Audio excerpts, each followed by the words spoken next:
Good morning. Can I welcome you to Scots Kirk? If you've not been here before, you are warmly welcome. We're kind of in that in-between phrase between needing the air conditioning because it's too hot and needing the heating because it's too cold. But it's a beautiful day, and we're here to worship God. We'll stand for our call to worship, and then we'll sing the song, Behold Our God. Let's stand.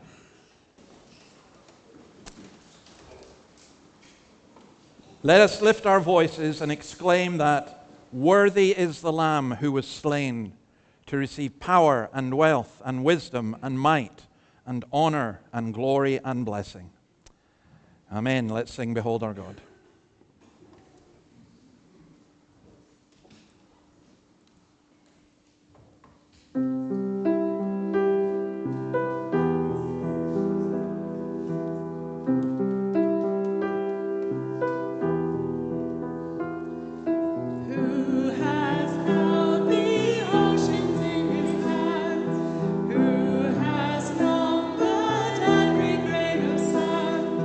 Kings and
Please be seated and let's pray.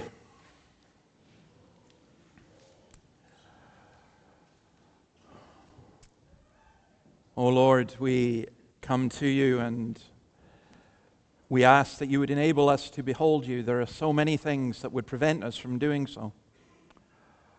We ask that you would take away our sin. We ask, O Lord, that you would take away our tears. We ask, O Lord, that you would take away all the distractions that turn us away from you. We pray that you would help us to draw near. Lord, Job, when faced with great loss, said, "The Lord gives and the Lord takes away. Blessed be the name of the Lord." We pray, O Lord, for Ray Adam as she mourns the death of John and her children, grandchildren, and great-grandchildren. Lord, may your comfort be upon them. We pray for Arthur as he mourns the death of his beloved wife, Dawn, and for his family. O Lord, we thank you that those who die in you are blessed, and that theirs is joy, and theirs is peace, and theirs is freedom from pain. But those who remain on this earth still have to face pain, and not least the pain of being without a loved one. So we pray that you would grant comfort to Arthur and his family. And to all of us as we come to you today. Some come with heavy hearts, some come with light hearts. Some come, O Lord, indifferent and careless. Some come burdened down by cares. We pray for those who are not here, that your hand would be upon them, especially those who are sick, but also those who are spiritually sick and who've turned away from you. And we pray for those who struggle in their mental health and their emotional health. Lord, we are so conscious of how weak and fragile we are. We long for the day when we stand before the throne and there will be no more sorrow, tears, suffering, pain. But meanwhile, on this earth, we ask that you would draw near to us, that you would bring us your healing, that you would grant us your comfort, and that you would glorify your name through us. We come to you, O God, and we confess our sins. You see the words on the screen. Let's say these words together. Almighty God, Father of our Lord Jesus Christ, maker of all things, judge of all men, we acknowledge and mourn our many sins and wickedness, which we, from time to time, have most grievously committed by thought, word, and deed against your divine majesty, provoking most justly your wrath and indignation against us. We do earnestly repent and are heartily sorry for these our misdoings. The remembrance of them is grievous to us. The burden of them is intolerable. Have mercy upon us. Have mercy upon us, most merciful Father, for your Son, our Lord Jesus Christ's sake. Forgive us all that is past, and grant that we may ever hereafter serve and please you in newness of life, to the honor and glory of your name, through Jesus Christ our Lord. Amen. And receive this assurance of pardon from Psalm 103. The Lord is compassionate and gracious, slow to anger, abounding in love. He does not treat us as our sins deserve, or repay us according to our iniquities. For as high as the heavens are above the earth, so great is his love for those who fear him. As far as the east is from the west, so far has he removed our transgressions from us. As a father has compassion on his children, so the Lord has compassion on those who fear him. For he knows how we are formed. He remembers that we are dust. Amen. Now we're reading through the book of Isaiah. We're at Isaiah chapter 40, verse 12 to 24, and Elaine's going to read.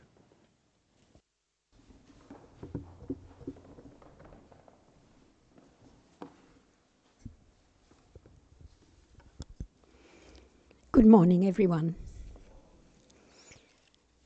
Our Old Testament reading today is taken from Isaiah chapter 40, verses 12 to 24, found on page 700 in the Pew Bibles.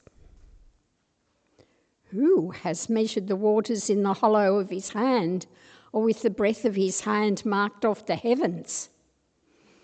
Who has held the dust of the earth in a basket, or weighed the mountains on scales and the hills in a balance? Who can fathom the spirit of the Lord, or instruct the Lord as his counselor? Whom did the Lord consult to enlighten him, and who taught him the right way? Who was it that taught him knowledge, or showed him the path of understanding? Surely the nations are like a drop in a bucket. They are regarded as dust on the scales. He weighs the islands as though they were fine dust.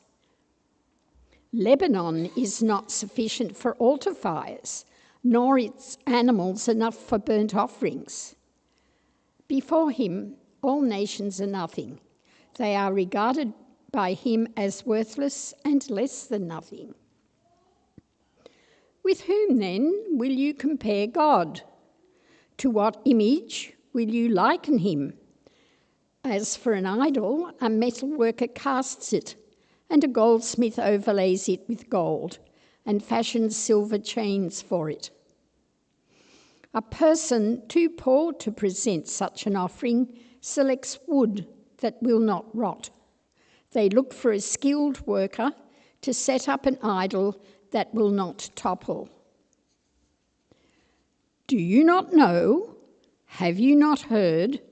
Has it not been told you from the beginning? Have you not understood since the earth was founded? He sits enthroned above the circle of the earth, and its people are like grasshoppers. He stretches out the heavens like a canopy and spreads them out like a tent to live in. He brings princes to naught and reduces the rulers of his world to nothing. No sooner are they planted, no sooner are they sown, no sooner do they take root in the ground than he blows on them and they wither, and a whirlwind sweeps them away like chaff. Amen.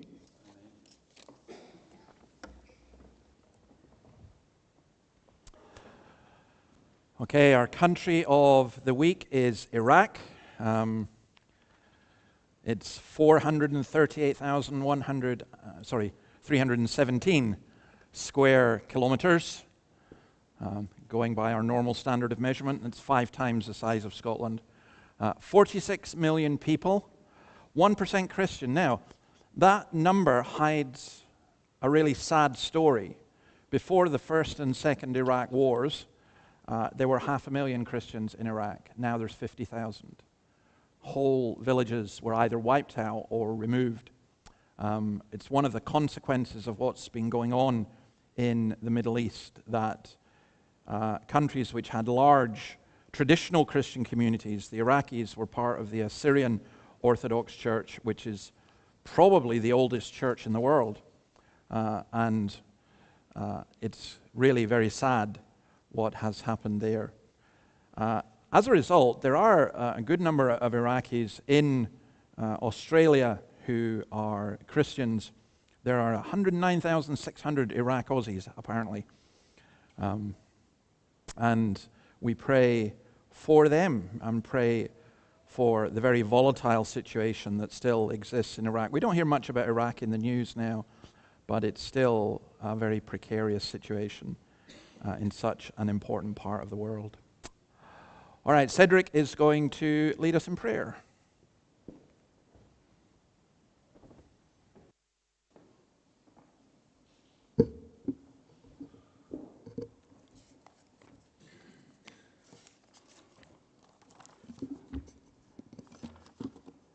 What shall we return to the Lord for all his loving kindness to us? And in him we live and move and have our being. Let's humbly come before our Lord in prayer. Father God, we thank you for the privilege we have in coming together here to praise you, to worship you, to hear your words of life given to us who are your people. We desire to hear and inwardly listen to your voice today and grow in the knowledge of your eternal promises given, that we could have eternal life through faith in Christ our Saviour. So, Lord, help us in our weakness today to cast aside all that may confuse our hearts and minds away from the ministry of grace through your saving words that we attend to here now, so that we will grow more and more in understanding of all the things you have prepared for us to live in freedom from the snares and subtle deceits of the evil one who seeks to pervert truth, justice, and real life in knowing Jesus Christ. Lord God, we thank you for all those we have in our lives and humbly ask you now for their well-being in good health, but above all, that they will find their real destiny in knowing you as their personal Lord and Saviour into eternal life in and through Christ our Lord. And Father God, again we bless your holy name for your continually unchanging promises we have and hold on to as we strive to live under your grace and care for all of those living around us in Hamilton, Newcastle, in our country and beyond. As such, you lead us into connecting with, for without you we can do nothing. Yet you tell us that your strength is made perfect even in our weakness.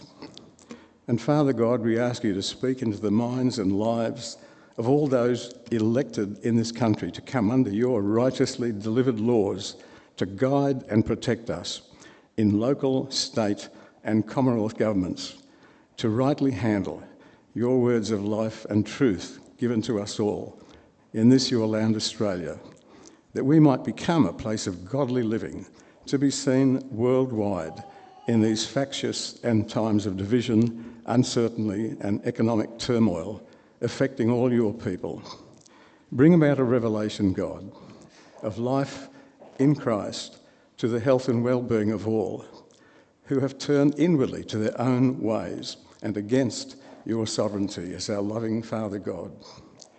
As such, Lord, bless all who in this place seek to serve you and to help in your great commission that Jesus left with his church to go, seek, find the lost, and bring them home to you in finding life and eternal salvation while they still have time before you return again to judge this world. Because we ask all these things in accordance with your will, in the name of our Lord Jesus Christ. Amen. Amen. Right, boys and girls, come on down.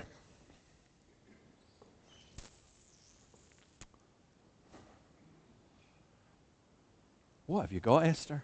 Is that your jumper? Yeah, keeps you warm, doesn't it? You're going to need it.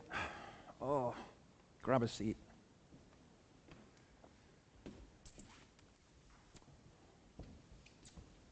Hiya. I have some news for you. You're the wanderer. We have something coming for you tomorrow. Yeah, it's a cage. No, it's a playpen that you go and play inside. I think you might be a bit big for it. I don't know. But anyway, I was going to talk about something, and then I've just changed my mind because there's something else we're going to be looking at. So I want to ask you a very simple question. Adelaide, are you a boy or a girl? You're a girl, okay? Esther, what are you? Are you a boy or a girl? Think about it. You're a girl. Noah, you know, don't you?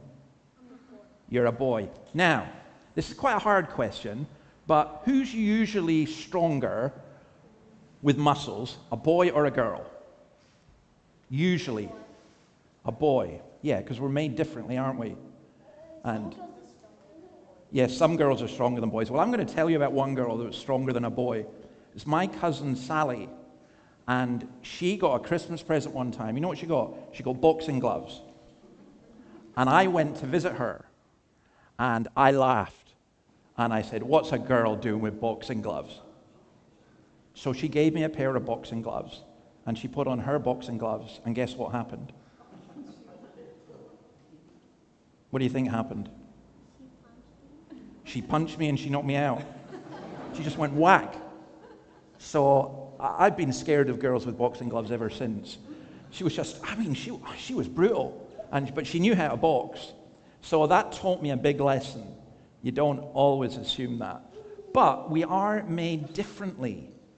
And what that means is this. One of the things we have to learn to do is we have to respect each other. So do you look after your sister? That's a good question. Yeah, protect her. Do you look after your brother? Adelaide, do you look after your brother? Yeah? Where's your brother? There. Do you just keep an eye on him? Yeah, because you're the big sister. It's really good having I never had a big sister. I was the big brother to all my brothers and sister. It's tough being the big brother, no, honestly. It's the worst position in the family. Your parents experiment on you first, and then when you get down, it's better. But no, it's really important that men and women, and boys and girls, that we respect each other. Because who's made more like God? Is it boys or girls? It's kind of a trick question. Yeah. It says we're made in the image of God. So, correct. That is exactly the right answer. So, I'm made in the image of God. Your mum's made in the image of God. Your sister's made in the image of God. You are, yeah. And you are made in the image of God. We're all made in the image of God. And it's very important. What we mean by that is not that we look like God, because God doesn't have a body like us. But it means that we can think, and we can pray, we can feel, and it means that we're to worship God as well. All right, guys, I'm going to pray for you, and then we'll let you go. Lord, we thank you that you do care for us. We thank you that you made boys and girls, men and women, all in your image. We pray you'd help us to respect each other and to care for and look after each other as those who are made in that image. For we ask it in your name. Amen. Amen. Asher, you're getting quick. Okay, we're going to sing the song Psalm 23, the Town Inn version, and we'll stand to sing this.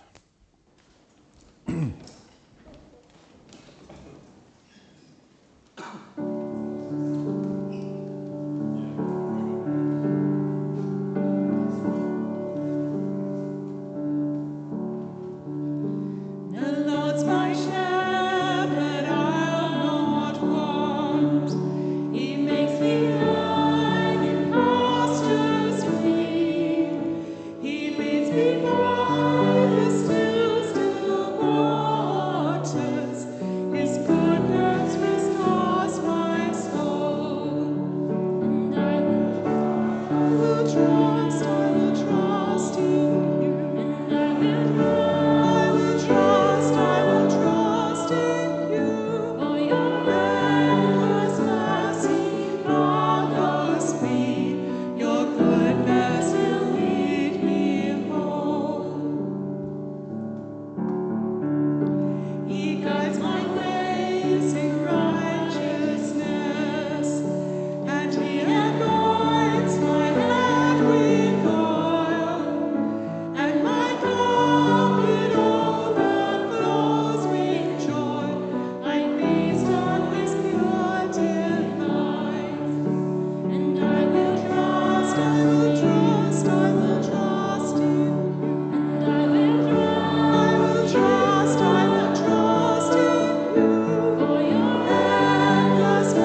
Please be seated.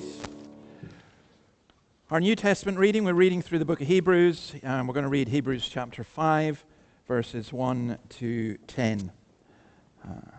Hebrews chapter 5. Every high priest is selected from among the people and is appointed to represent the people in matters related to God, to offer gifts and sacrifices for sins. He is able to deal gently with those who are ignorant and are going astray, since he himself is subject to weakness. This is why he has to offer sacrifices for his own sins, as well as for the sins of the people. And no one takes this honor on himself, but he receives it when called by God, just as Aaron was. In the same way, Christ did not take on himself the glory of becoming a high priest, but God said to him, "You are my son, today I have become your father." And he says in another place, "You are a priest forever in the order of Melchizedek." During the days of Jesus' life on earth, he offered up prayers and petitions with fervent cries and tears to the one who could save him from death, and he was heard because of his reverent submission. Son though he was, he learned obedience from what he suffered, and once made perfect, he became the source of eternal salvation for all who obey him, and was designated by God to be high priest in the order of Melchizedek. That's an amazing passage with lots of questions in it. How could Jesus be made perfect? Was he not already perfect? How did Jesus learn obedience? Wasn't he always obedient? How did he learn it? For answers to these and other questions, ask me at the end. Because we are going to go on to look at this whole last chapter of Judges 21. We come to the end of this amazing book, I think, in which we have learned what it's like to be a society without God. And to some extent, I'm going to mention this a little bit more today, a church that turns away from God as well. What's the solution to the issues that we face? It's interesting that in contemporary culture, people like Jordan Peterson and Douglas Murray and others have been really, really good at analyzing what's wrong with the culture, and they've been really, really bad at how to fix it. I love Jordan Peterson, but when I saw his answer was go tidy a room, that was more difficult for me. So you think about it this way. If we got cameras on Bowman Street, would that stop crime? I think it's a great idea to get cameras on Bowman Street. Will more police stop domestic violence? Will clamping on the internet, down on the internet, prevent internet abuse? Will legalizing drugs prevent drug deaths? Will voting for One Nation make the country better, or Labour, or the Coalition? Will they save Australia? Will rearranging church organization bring revival? Will work, health, and safety practices in the church prevent abuse or in the corporation? If you go home after this morning service saying, right, that's it, I'm going to be nicer. I'm just going to be nicer. I'm going to be kind. I'm not going to yell at people. I'm going to be more patient with my neighbors. And tomorrow at work, I'm going to count to 10 before I have a go at somebody. I'm not going to be so gluttonous. I'm going to let other people go first. I'm going to drink less. I'm going to stop watching harmful things. If you just resolve to do better, when you come back next week, will everything be better? No, I don't think so. Maybe then people just despair and they just think, well, what's the point? The Verve song, Bittersweet Symphony, I love that song. And it's a bittersweet symphony, that's life. You try to make ends meet, you're a slave to money, then you die. I'll take you down the only road I've ever been down. You know, the place that takes you to the places where all the veins meet. Yeah, I can't change. I can change. No, I can't change. I'm a million different people from one day to the next, but I can't change my mold. And I love the line, well, I've never prayed, but tonight I'm on my knees, yeah. I need to hear some sounds that recognize the pain in me. I let the melody shine, let it cleanse my mind. I feel free. But the airwaves are clean and there's nobody singing to me. And I think that despair causes people to to be honest, to withdraw in on ourselves, to just hide, to get away from people, to get away from trouble. And sometimes we even try to get away from ourselves, which is very difficult. I'm reading a book just now by the atheist philosopher John Gray, who's a brilliant writer. And he's writing about how after Darwin, intellectual atheists had a reason to be atheist, but struggled what to do with death. And he talks about H.G. Wells and the ethicist Sidgwick. And Sidgwick, who was really very, very essential for modern ethics. A lot of what your children, if your children went to an SRE humanist class, they would be taught Sidgwick's ethics. And he recognized that good people, or that people could do good out of a sense of duty, whether they were religious or not. But his big problem was this. Why? Why would anyone want to be a good person? If there's no reason to be moral, why would you want to be? Why not just live lives as you please? And that's been the theme of Judges as we've been looking at that. Each person did as they saw fit. Now, Sidgwick amazingly argued that the faith that we can be good without God is an illusion. And that worked its way through in different ways. The Bolsheviks set up something, believe it or not, called the Immortalization Commission to find a way to make human beings live forever through science. And they actually believe we have to kill a lot of human beings to get to that stage. Very, very beware of religious people or ideological people who think that killing people is a way to get to their ultimate goal. Well, where does that bring us into Judges? It's been a bit of a mess in Israel. And I'm afraid this continues for a while, so hang on for a few verses, and then we will come to a solution, and it's maybe not the solution you think it is. Let's read verses 1 to 14 of chapter 21. The men of Israel had taken an oath at Mizpah, not one of us will give his daughter in marriage to a Benjamite. The people went to Bethel, where they sat before God until evening, raising their voices and weeping bitterly. Lord God of Israel, they cried, why has this happened to Israel? Why should one tribe be missing from Israel today? Early the next day, the people built an altar and presented burnt offerings and fellowship offerings. Then the Israelites asked, who from all the tribes of Israel has failed to assemble before the Lord? For they had taken a solemn oath that anyone who failed to assemble before the Lord at Mizpah was to be put to death. Now the Israelites grieved for the tribe of Benjamin, their fellow Israelites. Today, one tribe is cut off from Israel, they said. How can we provide wives for those who are left, since we have taken an oath by the Lord not to give any of them our daughters in marriage? Then they asked, which one of the tribes of Israel failed to assemble before the Lord at Mizpah? They discovered that no one from Jabesh Gilead had come to the camp for the assembly. For when they counted the people, they found that none of the people of Jabesh Gilead were there.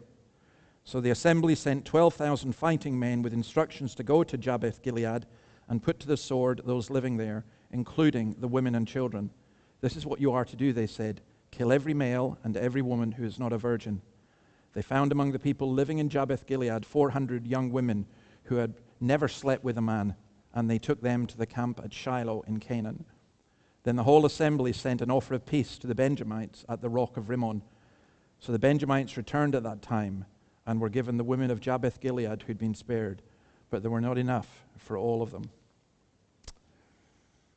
So we continue with the story of the way that women are treated as property. And I said enough about that last week. I'm not going to say much more about that today. But you'll notice two things here that happen. First of all, they blame God. Now, first, if you go back to verse 2, they raised their voices and wept bitterly. Surely that's a good thing, isn't it? You're weeping before God. Yeah, but you can weep and not be repentance. That's not what they were doing. They were weeping before God. And these are actually astonishing tears because they're saying, why did this happen? But they know why it happened. They did it. It was their rash oath followed by the massacre of their brothers and sisters in Benjamin that caused the Benjamites to be like this. Now, there's something that I think is very, very important for us to grasp and understand. It is so much easier for us to blame God than to engage in self-reflection. Blaming God for trouble we have brought on ourselves is an age-old strategy. So they go to God and they say, well, why did this happen? And God's not fooled. He knows why it's happened. And I think he knows that they know why it's happened. But the trouble is, when you blame someone else for something that you have done, you then look for someone to take your vengeance out on. They go on to make others pay. They take foolish oaths, but blaming God. I think some of us feel quite justified in blaming God for situations that we find ourselves in. Some of us won't say it out loud because we're kind of too polite, or we've got the theology right, we just don't have the heart right. But there's something within us that's not just asking God why, but it's refusing to recognize what we ourselves have done. And so they create false solutions. The first thing is to blame God. The second thing is to give false answers, even religious answers. They don't learn from their mistakes. They take another foolish oath. The one at Mizpah, they say, look, if anyone doesn't turn up, we're going to kill them. We'll take an oath. Sometimes people will make incredibly foolish promises. I guess there's one thing worse than a politician not keeping their promises. Maybe sometimes keeping the promise could be even worse. It's been a very interesting discussion about that in Australia, in the Australian media recently. They come with a solution that causes more problems. And that's because, as we'll see in verse 25, everyone did as they saw fit. We have got exactly the same in our culture. People come with solutions that end up creating more problems. They may be quick fixes for a short time, but they end up creating more difficulties. And so we go on to verse 15 to 25. So there are bitter tears, but they are not tears of repentance. The people grieved for Benjamin because the Lord had made a gap in the tribes of Israel. And the elders of the assembly said, with the women of Benjamin destroyed, how shall we provide wives for the men who are left? The Benjamite survivors must have heirs, they said, so that a tribe of Israel will not be wiped out. We can't give them our daughters as wives, since we Israelites have taken this oath. Cursed be anyone who takes a wife to a Benjamite. But look, there is the annual festival of the Lord in Shiloh, which lies north of Bethel, east of the road that goes from Bethel to Shechem, and south of Lebonah. So they instructed the Benjamites, saying, go and hide in the vineyards and watch. When the young women of Shiloh come out to join in the dancing, rush from the vineyards, and each of you seize one of them to be your wife. Then return to the land of Benjamin. When their fathers or brothers complain to us, we will say to them, do us the favor of helping them, because we did not get wives for them during the war. You will not be guilty of breaking your oath, because you did not give your daughters to them. So that is what the Benjamites did. While the young women were dancing, each man caught one and returned her off to be his wife. Then they returned to their inheritance and rebuilt the towns and settled in them. So you see the problem here. There's 600 Benjamites. They've got 400 wives. Now they have to get 200 more. And forget courtship and anything like that. They have to get an ingenious solution that they can get round a rule that's being made. Now that's a very, very important aspect in our culture and society, and it's this. The lawmakers make laws, and they make lots of laws, but there are always ways round. It's a bit like that in the church. To be honest, Presbyterians are really, really good at making laws, and some of us are really good at getting around them. I shouldn't boast about that, but sometimes that's what happens. People say, we'll make a law, we'll make a law, we'll make a law. And then they find a way round it. Now, this is a time, as I say, when Israel had no king. It's interesting, in the United States, they've had this no kings movement, really to say that Donald Trump is not a king.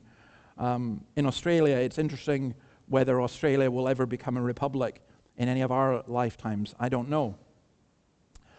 But here, this was probably the nearest the ancient world had to a democracy. They didn't have kings. And actually, when they went for a king, if you know the story, they came and said, we want to have kings like the other nations around us. And basically, God said to them, that's a bad idea, because a king will enslave you, a king will take your money, a king will tax you.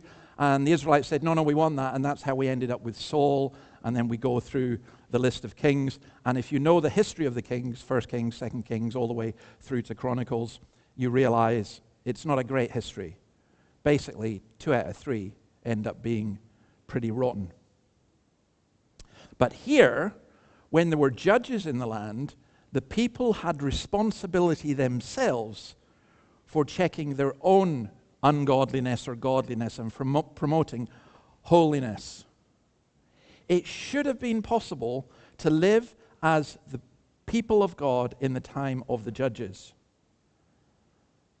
There's a Van Morrison album, and a song includes the title, No Method, No Guru, No Teacher. You know, you could live, and this is the 250th anniversary of the foundation of the United States.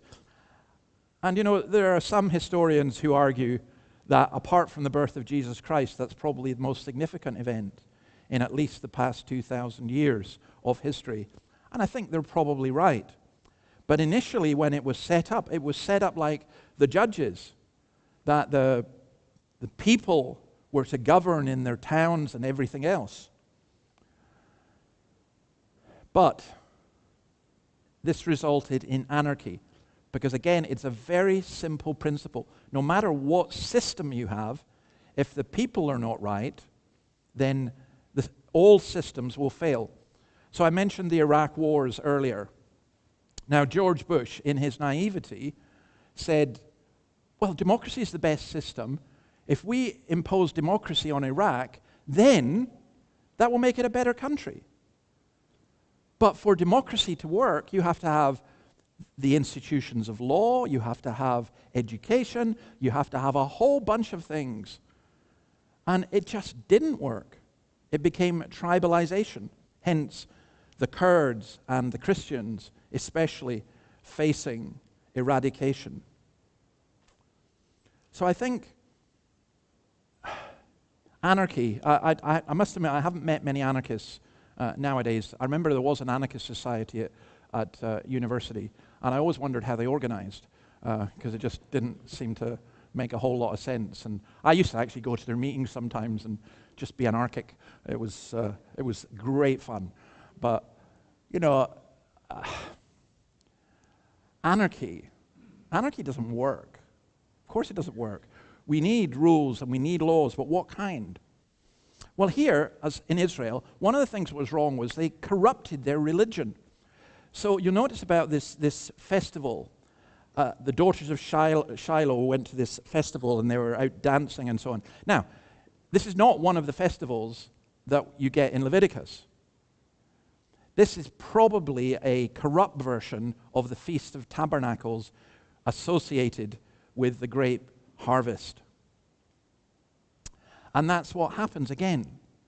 It's not that people just totally ignore religion, they just invent religions and societies take on religions. I'm going to give an example. I don't mean to be offensive to anyone, but, you know, apparently the biggest festival in Newcastle and the best festival in Newcastle, according to the Newcastle Herald, is the Pride Festival. And be that as it may, the thing that distresses me is seeing churches go on the Pride Festival and celebrate something that is against what God says. Other people are free to celebrate as they wish. That's between them and God.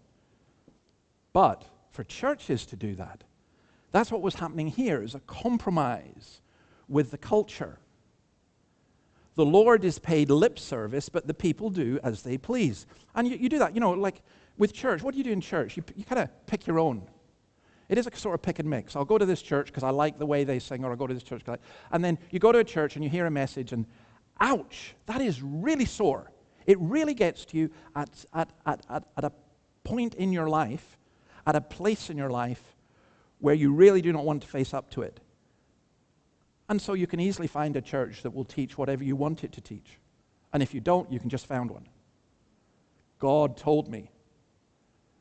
It's very, very interesting that, as I've noticed back in Scotland, as the Church of Scotland became more and more liberal, they more and more said, the Spirit is leading us. And at the last assembly, you know what the Spirit did? According to one leading evangelical, the Spirit will lead some of us to be in favor of same-sex marriage, and the same Spirit will lead some of us to be against it. So the Holy Spirit contradicts himself. How does that make any sense? The world just laughs. But that's the society in the world in which we live. In other words, God is paid lip service, but the people just do what they please. The foundations of morality have been destroyed. But even worse than that, under an assumed obligation to obey God and therefore honor him, they use that as a pretext for doing evil. They go in God's name and steal the young women of Shiloh. They swore oaths that dishonored God's name. There's a Netflix series just now. I don't think I'm going to watch it. It's about the Brethren. The Plymouth Brethren, I know about it because my parents were part of it, my grandparents. And the Plymouth Brethren, in many ways, were a fine Christian church. But they've gone wrong, especially in Australia. And you may have seen the news headlines this week, or may have read, if you read that August magazine newspaper, the bastion of truth in Australia, the Sydney Morning Herald, you will realize that suddenly the Brethren have decided that all dogs and cats that are owned by the Brethren have to be killed. This was because the leader of the Brethren in Sydney, and the Brethren I knew didn't have leaders like that, has got bit by a dog. So whether you like or dislike dogs, they've all to be killed. It's astonishing. It makes a mockery of Christianity and makes a mockery of the gospel. But these are incredibly wealthy people. Not your average foot soldiers, but the leaders. And I find this just unbelievable. My grandfather was Plymouth Brethren. He was a farmer who wouldn't even sell his barley without a contract from the person who bought it that it would not be used to make whiskey or beer, to make alcohol. They had to sign a contract that wouldn't be the case. And now, the leaders of the Brethren are noted for their alcoholism and drunkenness. It's insane. But that's what was happening and part of what's happened in the Brethren as well is this objectification and destruction of women. Women are told what they can wear, they're told what length their hair should be, and everything else. It's incredible how religion can be twisted. And that's an extreme example. Look, I could talk about Islam, I could talk about other things as extreme examples, but there are more, how will I put it, moderate examples within Christianity. And we can do the same. We can twist things. So, verses 24 and 25. At that time, the Israelites left that place and went home to their tribes and clans, each to his own inheritance. In those days, Israel had no king. Everyone did as they saw fit. Well, that's the end of the TV series. It's not exactly satisfying, is it? Except you've got to read the Bible in context. Now, how could this be, by the way? They went back and they lived normally. They did all these terrible things, and then they went back and lived normally. Is there no justice in the world? Do you know this? I think Australia could reject God's word and for decades live normally. I think your house prices could continue to increase or decrease. I think that this could be a prosperous country having rejected God, and yet there's something else going on here.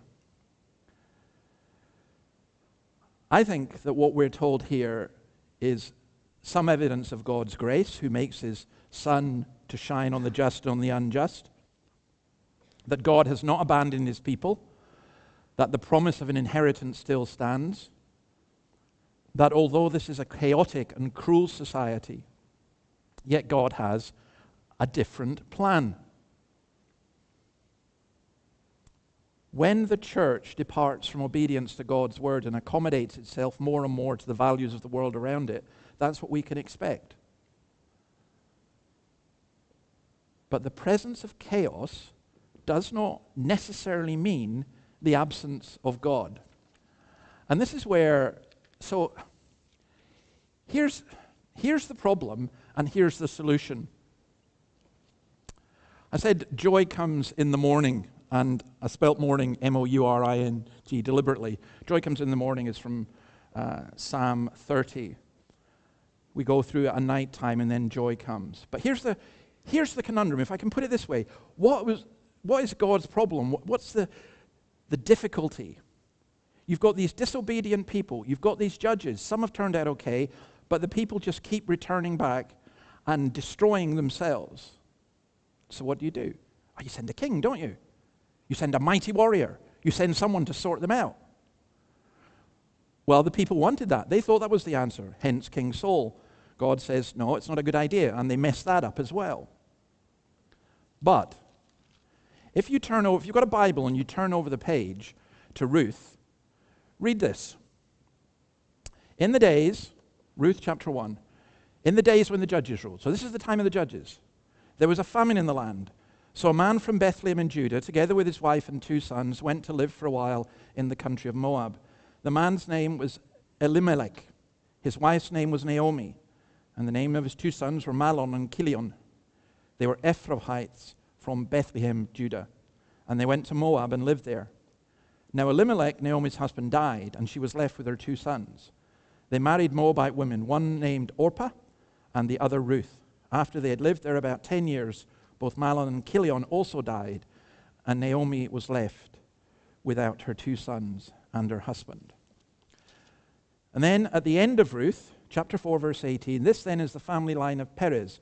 Perez was the father of Hezron, Hezron the father of Ram, Ram the father of Amminadab, Amminadab the father of Nahshon, Nahshon the father of Salmon, Salmon the father of Boaz, Boaz the father of Obed, Obed the father of Jesse, and Jesse the father of David. And then Matthew chapter 1. This is the genealogy of Jesus the Messiah, the son of David, the son of Abraham.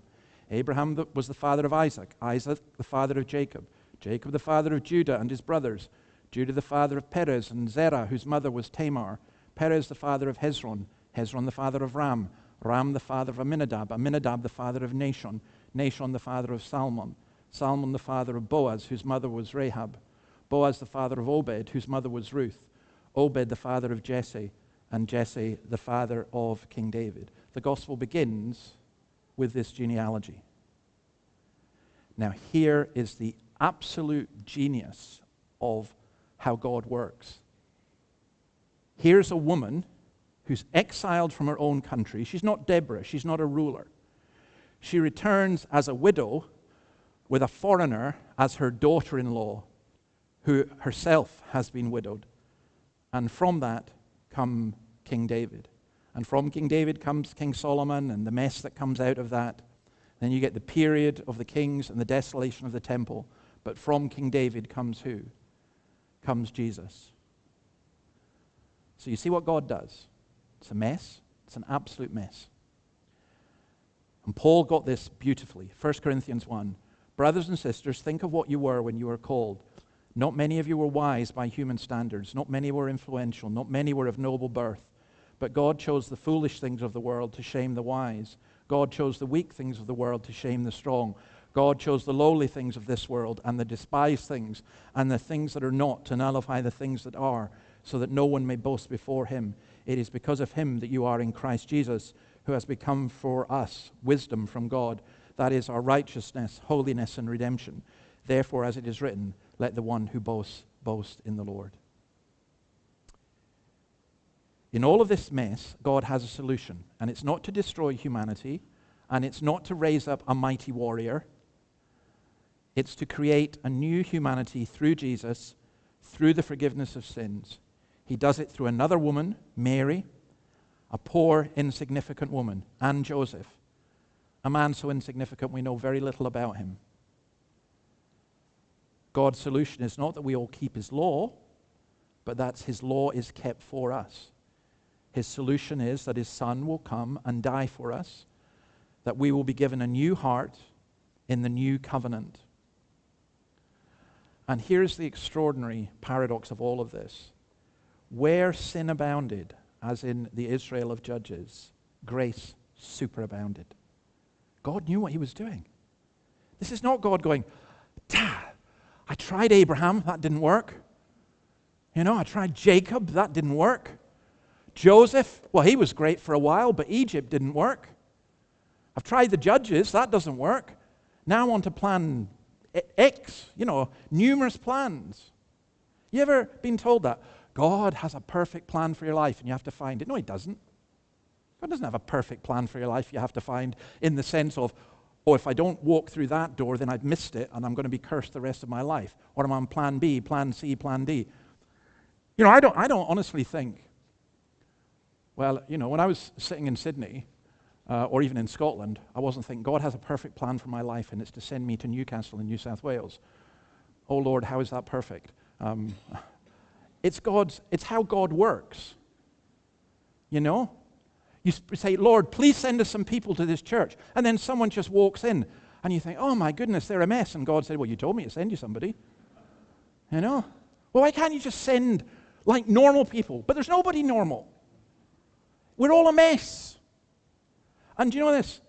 The person who may, if you were doing a selection for building up a church, to be honest, looking at most of you, most of you wouldn't tick the box. Some of you might, but it's not. God just takes the weak and he takes the despised, and that is what really should encourage us in the midst of chaos. In the midst of declension, we go, oh, Lord, please, can you send us somebody who'll sort this out? And God said, yeah, I have, and I'm doing it all the time. In the midst of the chaos, I am working. I remember the first charge I went to was in Brora, and Brora is a highland village, and if you go to Brora, it's like Brigadoon. It's wonderful, and lots of English people want to move and retire up there and live in paradise, until they move there and discover that there's 60 alcoholics and that there's every single sin that you will get in the city and the village, and then they don't last long because it's not paradise. And I remember a woman who is just such a godly woman saying to me, sin abounds in this village. Sin abounds. You have no idea. I came to have an idea. But she said, where sin abounds, grace superabounds. Grace superabounds. Sin abounds in Hamilton. Sin abounds in Newcastle and Lake Macquarie and in the suburbs and in the posh bits and the poor bits. Sin abounds, but grace superabounds. So, there's real tears. There's repentance and sowing in tears. And there's an ending of spiritual anarchy. Because as Romans 10 says, if you believe in your heart that God raised Jesus from the dead and you confess him as Lord with your mouth, then you are saved. The tears that we have are tears of repentance. And the anarchy where we say, I'm in charge of my own life, I'm going to do it my way, goes to, no, we're going to do it Christ's way. I think one of the most beautiful songs of confession I've ever heard, and I'll never tire of quoting it, and I would recommend you go and listen to it. It's Bob Dylan's, I can't even remember what it's called. Every Grain of Sand, that's right. Bob Dylan's Every Grain of Sand. Listen to this. In the time of my confession, in the hour of my deepest need, when the pool of tears beneath my feet floods every newborn seed, there's a dying voice within me reaching out somewhere, toiling in the danger and the morals of despair. I don't have the inclination to look back on any mistake. Like Cain, I now behold this chain of events that I must break. In the fury of the moment, I can see the Master's hand in every leaf that trembles, in every grain of sand. I've gone from rags to riches in the sorrow of the night, in the violence of a summer's dream, in the chill of a wintry light. in the bitter dance of loneliness fading into space, in the broken mirror of innocence on each forgotten face. I hear the ancient footsteps like the motion of the sea. Sometimes I turn. There's someone there. Other times it's only me. And then this line is just unreal. I am hanging in the balance of the reality of man, like every sparrow falling, like every grain of sand. That's an extraordinary thing to be able to write. You know, man, he's some poet.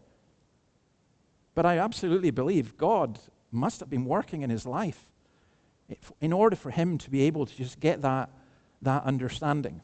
And forgive me, I'm sticking with that theme just a little bit.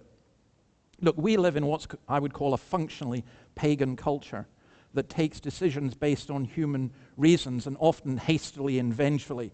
You attack us, we'll bomb you. The whole question of Judges is, how do we deal with evil? But this is the thing, and I actually wish in the church we'd get this as well. There is no military campaign or state policy which can deal with a problem that resides in and issues from the human heart. I think of that poor indigenous child who was killed. And if you want to see something that will break your heart, look at Jacinta Price's. Jacinta Price's niece, actually. Look at her speech in the Senate. Forget all your anti-racist slogans. You need to listen to that and realize the problem is the problem of the human heart. And it's only a revival of faith that can do that. And I think we need to look at the weakness of the church. Again, just going back to the Church of Scotland, and look, we can apply this to the Presbyterians here. You can apply it to any church, I think. But the Church of Scotland General Assembly wrote a report on the decline of the church and said, well, it's really the society's fault. Society has changed. No. Maybe the society changed because the church changed. Did you ever think of that? We've got to stop blaming people out there and organize. Does it matter if people do not know God and have no interest out in the community? Don't blame that on the decline of the church. We have to go out. That's what we're here for. That's why we came. We are the problem, and we cannot be the solution. We need a deliverer. We need Christ to come.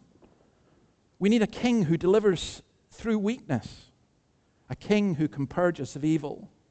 Psalm 96 says there's a king who's going to come and judge with justice, not like these judges in Judges, but there's a real judge. And maybe, this is just another song that really moves me, and it's Van Morrison's In the Garden. I thought of it actually because of the first line, the streets are always wet with rain. Well, that's Newcastle now, isn't it? And apparently it's on for another week. So, after a summer shower, when I saw you standing in the garden wet with rain, you wiped the teardrops from your eye in sorrow as we watched the petals fall down to the ground. And I sat beside you, I felt the great sadness that day in the garden. So Morrison's talking about somebody who he knew who was just overwhelmed with sorrow. And then he said this, and then one day you came back home. You were a creature all in rapture. You had the key to your soul. And you did open that day. You came back to the garden. The olden summer breeze was blowing on your face. The light of God was shining on your countenance divine. And you went into a trance. Your childlike vision became so fine. And we heard the bells inside the church we love so much, and felt the presence of the youth of eternal summers in the garden. And as it touched your cheek so lightly, born again you were and blushed. And we touched each other lightly, and we felt the presence of the Christ within our hearts in the garden. And I turned to you and I said, no guru, no method, no teacher, for you and I and nature and the Father in the garden.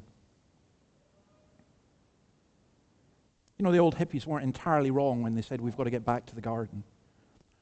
But not this idea of nature redeeming us, but Christ redeeming us, God coming to redeem us.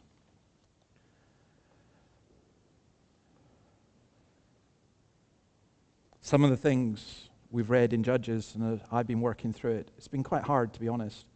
I thought last Sunday you were just incredibly patient because it was long, even by my standards. And it was hard. It was really hard. I found it really hard. but joy comes in the morning. Because this week, when I was thinking, how does this book end like this? How does it end like this? It doesn't, because there's Ruth, and there's David, and there's Christ. And actually, Judges is just such a great example of what Jesus said, all the scriptures pointing to him. Because Judges tells us this is what society is like without God. And Judges points us to the Savior, Jesus Christ. Romans 10, and I'll finish with this. What does it say? The word is near you. It is in your mouth and in your heart.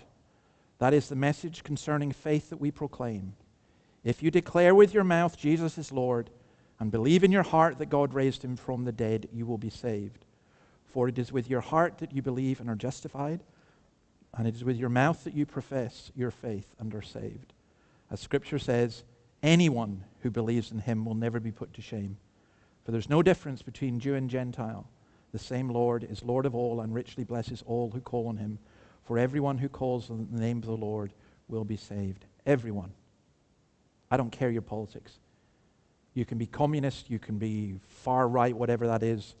You can be everything in between. To be honest, I don't care your sexuality. I don't care your history. There's nobody who's excluded from salvation in Christ if you're willing to come to him, to confess your sin, and to be saved. In a sense, Morrison was right. There's no guru. There's no method. There's no teacher. You don't have to come to this church to be saved. You don't have to listen to me to be saved. You don't have to sign up to this course to be saved. You don't have to go through all these procedures to be saved. You need to come to the one who came to save you, to the one who reaches out his hand and offers you salvation. Sure, you can reject that offer. You can say, no, I want to do something, or I want to save myself, or I want a different way. But Jesus says there's no other way by which people can be saved except through me. And whoever you are, some of us as Christians, I think we need to be saved again almost. It's like, I know once you're saved, you're always saved, but some of us have been battered black and blue, and we've let the Lord down, and we identify with the Judges because we're there. And Jesus says, come to me, all you are burdened and heavy laden, and I will give you rest. Let's pray. Lord, thank you for this word, your word, the word about the Word, Jesus Christ. Thank you, he is the ultimate judge, and thank you that he was judged on our behalf. And thank you that even out of the mess of ancient Israel came a widow and her widowed daughter and a very strange courtship and a child, and from that child came another child and then another, and ultimately a teenage mother gave birth to you, our Lord and Savior. We bless you for this. In your name, amen. Okay, we're going to sing How Deep the Father's Love for Us. Stand to sing.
Be seated. Let's confess our faith together. We'll do so in the Nicene Creed. Christian, what do you believe? We believe in one God, the Father, the Almighty, maker of heaven and earth, of all that is seen and unseen. We believe in one Lord, Jesus Christ, the only Son of God, eternally begotten of the Father, God from God, light from light, true God from true God, begotten, not made, of one being with the Father. Through him all things were made.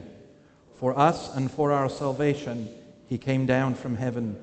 By the power of the Holy Spirit he became incarnate from the Virgin Mary and was made man.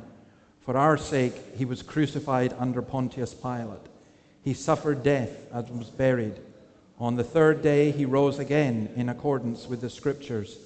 He ascended into heaven and is seated at the right hand of the Father.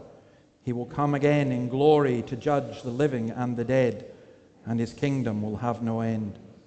We believe in the Holy Spirit, the Lord, the giver of life, who proceeds from the Father and the Son. With the Father and the Son he is worshipped and glorified. He has spoken through the prophets. We believe in one holy Catholic and Apostolic Church. We acknowledge one baptism for the forgiveness of sins. We look for the resurrection of the dead and the life of the world to come. Amen. Amen. Before we finish by singing Praise My Soul, just a couple of notices. Dawn Upton's funeral will be on Tuesday at 10 o'clock. Therefore, there'll be no women's Bible study that morning, though there will be the one at night.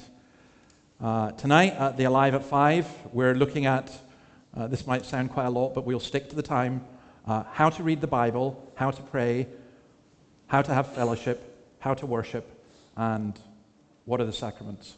So we'll do all that tonight in such a way that you will know the answers forevermore. No. Let's see. Come with your questions and comments. That's 5 o'clock. In the first Sunday in June, we're going to have communion, and if anyone would like to become a member with the church, then please do speak to me and let me know. And then after Judges, you said, where are we going to go? Well, I was going to go to Job, but that's probably too much for you. So that's enough. We'll come to Job at some point. But we're going to go to Colossians, and that is because Colossians is about the wisdom of Christ. And believe it or not, it deals with so many of the same issues in Judges in terms of where our culture is at and how Christ is the wisdom that our culture needs. There's refreshments after the service as well. But let's stand and sing, and then after we've sung, please remain standing for the benediction.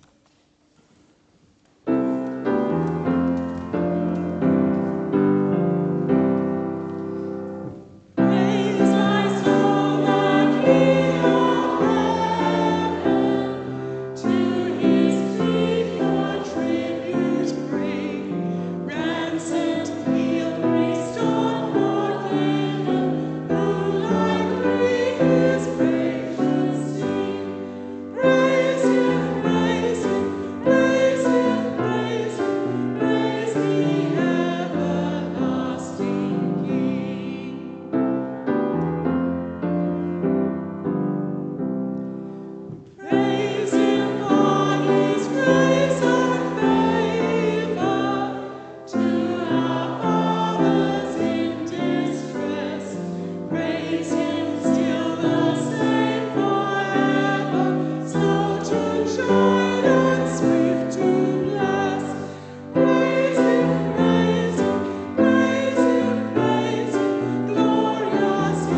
you are the God of grace who brings order out of chaos, who brings beauty out of ugliness, who brings peace out of hatred. We bless you, our God. And now may the God of hope fill you with all joy and peace as you trust in him, so that you may overflow with hope by the power of the Holy Spirit. Amen.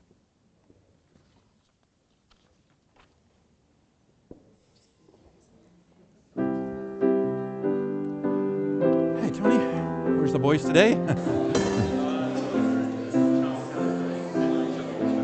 Oh, right. Oh, okay. Yeah. How you doing? Good. Yeah. Yeah. Yeah. Come here and I'll tell you.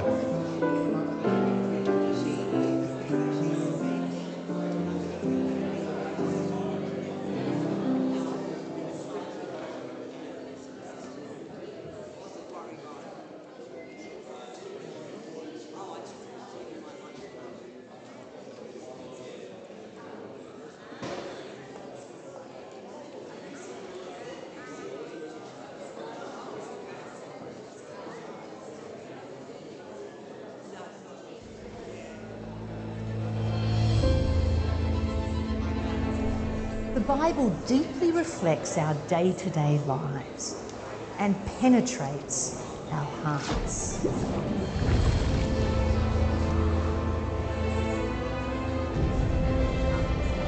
The book of Jonah is not just the story of a man and a big fish.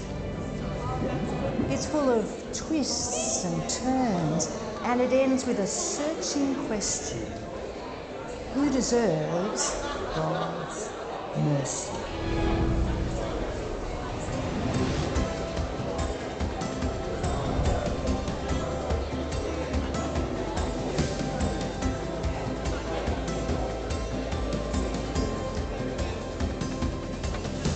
Equip is an annual Bible teaching conference for women.